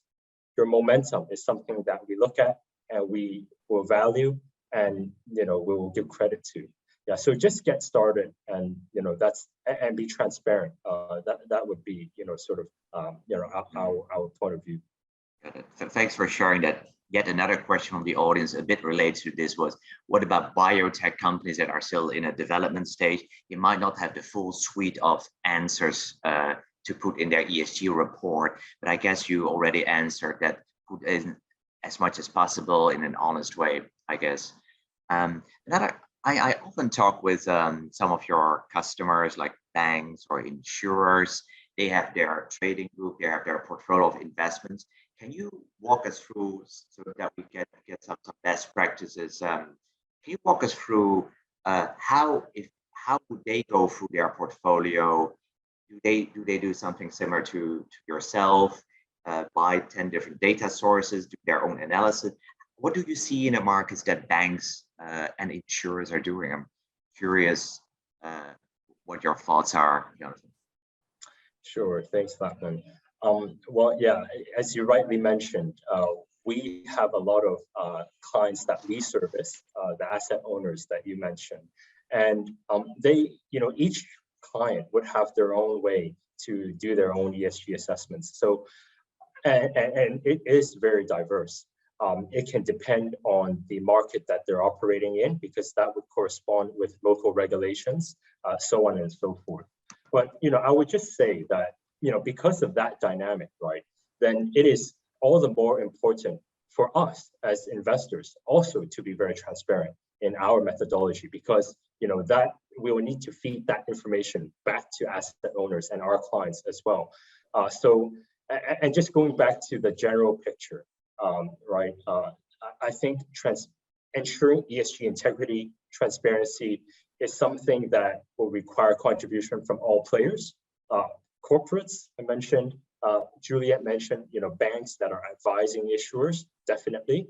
Investors, we have to be transparent, and then, asset owners, should be transparent as well. And regulators will also have a role to, facilitate that as well. Okay, great. I fully agree that it needs to be an ecosystem collaboration play to move the needle between policymakers, the financial institutions, the ESG rating agencies, and also educating the general audience and investor. Maybe to end this, what would be your 2 or 3 recommendations or calls for action to foster ESG integrity in sustainable finance? Any last 2 or 3 recommendations? Maybe we'll start with yourself, Jonathan, and then we'll leave it to Juliet. Thank you, Lachlan. One thought that I'd like to share, which I did share at the end of my presentation, is that, at this day and age, at this point in time, I think the market in general is becoming more and more sophisticated. So any claims of sustainability will need to be backed up by transparency. And when we talk about transparency, not just any type of transparency, right? Not just any type of disclosures, but ideally disclosures and transparency according to existing international frameworks, for example, right? Because that then will enable comparability. And I think comparability is also important for us to have more sophisticated analysis of ESG integrity as well. And for all, I mentioned all players need to do their part to be transparent. And even if you're starting out early, just do your best. We appreciate any progress, any momentum that you will undergo later on. So yeah, that's it. Thank you, Lachlan. Thanks, Jonathan. Thanks. I think I will echo what Jonathan is saying. If I say in few words, I will say comparability. If we want to have a bigger market, we need to be able to compare the financial products. We need to be able to assess them. And so comparability is key. The second one is probably the convergence of standards, because you've got these big international standards, then you've got the multiplication of local taxonomy, local standards, and so on. And that's a great initiative, because it's really try to create a momentum locally in your region. But there has to have a kind of a convergence. And so issuers, investors are not lost in what they should do, what they have to follow. So they really need to have a convergence. And I guess, the work that is doing by EU and the common ground taxonomy, for China is great, because it's really trying to support this convergence. And there will be always different levels of maturities and adaptation needed, but at least there's a kind of agreement or where we should go and converge. And the last point, it's more for issuers itself. Don't hesitate to start your sustainability journey either on a loan basis, on a bond basis, but keep it simple. issuers that try to create really sophisticated reporting on data they don't have, they will probably not be credible at the end. It will be super complex for them. And it could, even lead to green or social washing because they don't have the right data. So they are the ones that know best their organizations, what they are doing, and how they can drive their sustainability journey and then transition. So keep it within your universe and keep it simple. Improve your reporting based on your real operations. And I think, again, we have to start somewhere. So let's start. No, great. And on that happy note, I fully agree. There's a lot to be done. We're at the beginning of a journey. The data is a challenge where different parts are moving, harmonization, conversions of standards. We see ISSB leveraging TCFD for different disclosures. I think we're getting there, but definitely I think we need to avoid any greenwashing or social washing in that process. So with that, really big thanks, Juliette and Jonathan, for being our speakers today.